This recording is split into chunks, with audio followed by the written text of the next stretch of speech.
If heaven exists, she would like God to say, there is plenty of room here for you and your shoes. All the way from Wilmington, Ohio, please welcome Kay Francis.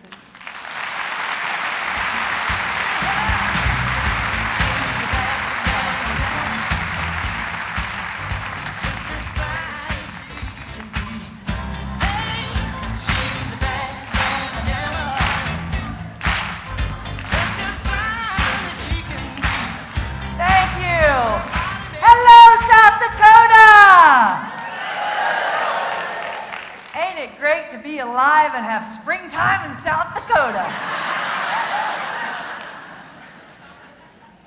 My pleasure to be here. Listen, before we get started, I'm going to ask you to do something. I'd like you to take a look at the people on either side of you. Just take a good look at the person to your left and the person to your right. Now, if you are sitting next to someone that you don't care for, now's the time to get up and move. There's plenty of empty seats. Life is simply too short, people. So let's find something that we all have in common. Who's had one of those out-of-body experiences? How am I doing? Okay, who stood naked in front of the mirror and wished they could leave their body? Oh! Like we all share one soul. I'm kidding, I kid a lot and I laugh a lot, but it's not because I don't take life seriously. It's because I take life seriously enough to realize that humor is vital.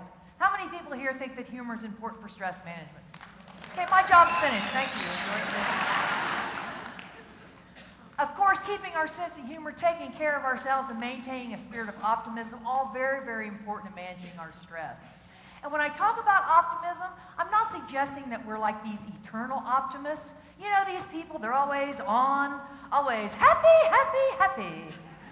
Aren't they just annoying to the rest of us when we're trying to have a big fat pity party? They're like, well, look on the bright side, you could be dead. So could you. One can only hope that it will be soon. Negative emotions are part of the human experience. Anger, frustration, fear, we all feel them, don't we? But my point is we should allow negative emotions to be more like brief visitors and see what they're trying to teach us rather than just to move in as full-time residents. And really worse than the overly perky people are the pessimists. I call them joy busters. You know, the kind of people that can suck the energy out of a room just walking in? You ask them how they're doing, what they say, oh, I'm here. What does that even mean? Here on the job, here on the planet? Because you're kind of here on the nerves. These are the kind of people, no matter how good your news is, they will find a way to rain on your parade, won't they? You could go up to one of these people and say, you're not going to believe this. I just won the $100 million lottery. And they just shake their head. You know you have to pay taxes on that. You'll be lucky if you end up with $50 million. Somehow I'll make ends meet. So I know this will not come as a shock to you, but one of the biggest causes of stress is people. People, and they're everywhere, aren't they? They're at our jobs, on the highway, in our beds. The planet is literally infested with them. But one thing I've learned, I know you know this, but we cannot necessarily control what other people say and do, can we? What can we control? How we react to what they say and do. Isn't that about the only thing within our control? And I know this is eye-opening, but people can be rude. I know. And I think they're even well-meaning sometimes, but they ask inappropriate questions. Do you ever get that? Like they'll go up to a childless couple, when y'all having a baby? You know, newlyweds, that's the newlyweds, when you having a baby, or when you two getting married, or somebody like me, I heard about that rash. You know, it's just rude.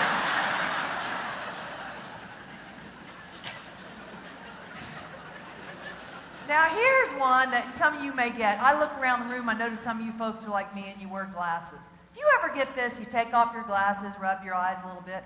And invariably, somebody will say, you know, you really need to get LASIK surgery because you look a lot better without those glasses. What am I supposed to do with that? Like we would be wearing glass and metal hanging off our faces if we had valid options, right? I just always say, I look better, you know, so do you.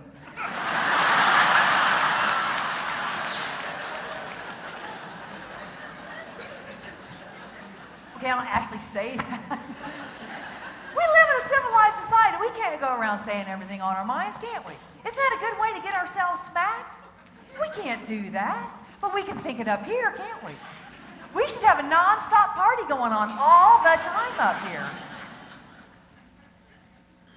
There are potentially stressful situations everywhere, aren't they? What about the stress of driving?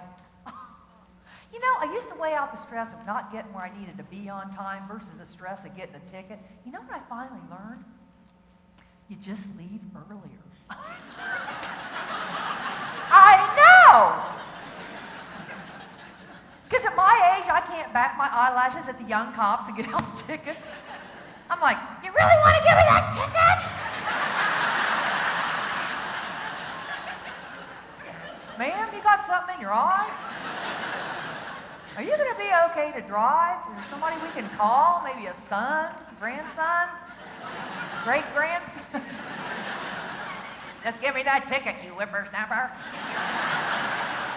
I didn't think you gave tickets to pretty girls. We don't, ma'am, sign here. Rude. Traffic jams are stressful, but we still have choices, don't we? We can sit and chew and stew, or we can have a good time, because either way, we're not going to get there any faster, are we? Now, do y'all like to sing in your cars? Oh, yeah, if you don't, you should. Here's what I do when I'm stuck in a traffic jam. Oh, Lord, won't you buy me a Mercedes-Benz? My friends all drive Porsches, I must make amends. Worked hard all my lifetime, no help from my friends. Oh, Lord, won't you buy me a Mercedes-Benz? Oh, thank you. I forgot you people were here.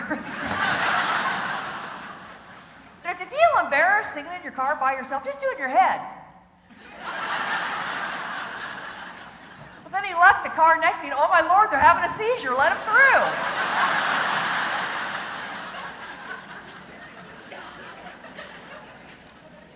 Now, I know this will sound like an oversimplification, and it is, but you know, to manage our stress, to stress less, we simply have to decide to stress less. Just be vigilant about it every day to say, you know, I don't care what happens today, I'm just not going to react to it, I'm not going to worry about things that are out of my control, and just vow to stress less. And I'm going to suggest that we all take a vow right now. Everybody play along. Raise a hand and repeat after me. I. State your name. I know you will stress less from this point forward. All right. Well, that was kind of tepid, so let's really do it. Repeat after me. I will stress less. I will stress less. I will send all my money to a Swiss bank account in the name of K. Francis. Right. Oh, it's so close.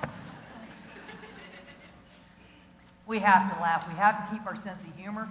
We have to keep those antennae up because there is funny stuff happening all the time, isn't there? And if you keep your antenna up, aren't people the funniest when they're not trying to be? Do you know people that mix up common words and phrases? Oh, they crack me up. My sister does it all the time. We call them Cindyisms. And it's when she gets all exasperated, she'll say, you know what, Kay? I'm telling you, that woman is just not the sharpest tool in the sky. I'm like, what? We were playing Scrabble one time. She goes, man, I got nothing. I am up a pole without a paddle. What does that mean? People do it all the time. I do it. I catch myself doing it. I ran into this lady that was telling me that her niece had graduated from college, and she was really proud of her, as she should be. And she said, she's really smart, too. She graduated Magnum P.I. You know how you can compare how times have changed? Because times have changed, haven't they? It's to compare our songs. Now, this is a song from 1967 by a woman named Vicki Carr. It went like this. And as I grab the phone, I pray, let it please be him. Oh, dear God, it must be him, it must be him, or I shall die, or I shall die. Hello, hello. Oh, dear God, it must be him, but it's not him. And then I die. That's when I die. How pathetic was she? I don't understand why he didn't call.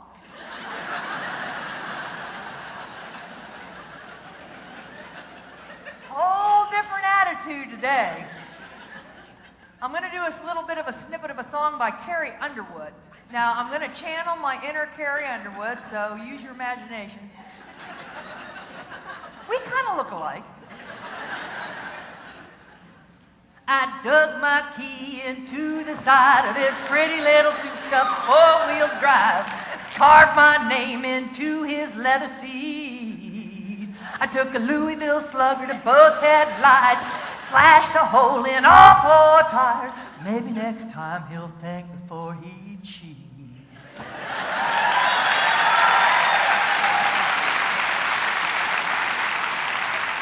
He'll definitely think before he dates another psycho.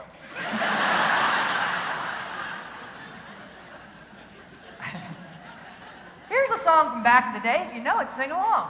I love him, I love him, I love him, and where he goes I'll follow, I'll follow, I'll follow. He'll always be my true love, my true love, my true love, from now until forever and ever and ever. I will follow him. Follow him wherever he may go. There isn't a mountain too high. There isn't a judge or a court that can keep me away. Away from my love. I love him. I love him.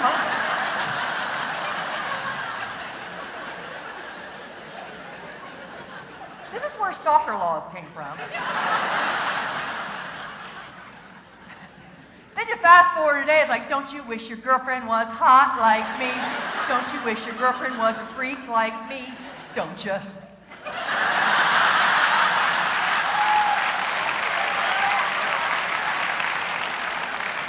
I don't think she's waiting by the phone. I'm really sorry you didn't see that. We thought this was a fun day. You didn't tell us we're going to have to watch a middle-aged woman slap her own behind. My eyes. I am middle-aged. I think we have to embrace our age. We have to make up our mind. Do you want to die young or you want to get old? Because it can't be both ways, right? So I think we should embrace our age. One thing I don't do is try to be hip with the kids, use the lingo. Because every time I've tried, it's just disastrous. You remember when everybody started doing this? I thought it was so cool. I was going around, loser, loser, yeah, loser, loser, loser. This kid goes, yeah, you got the L backwards there. You're just basically calling people a right angle.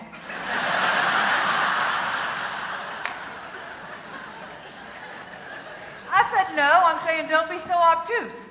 Booyah!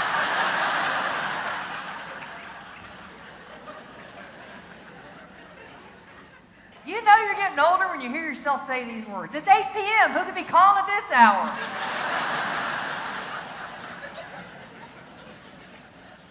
You know you're getting older when kids say to you, why are you always mad? I'm not mad, it's my face.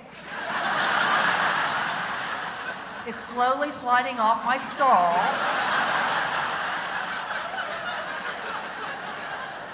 And I can't seem to stop it. Thanks for bringing it up, because now I'm mad.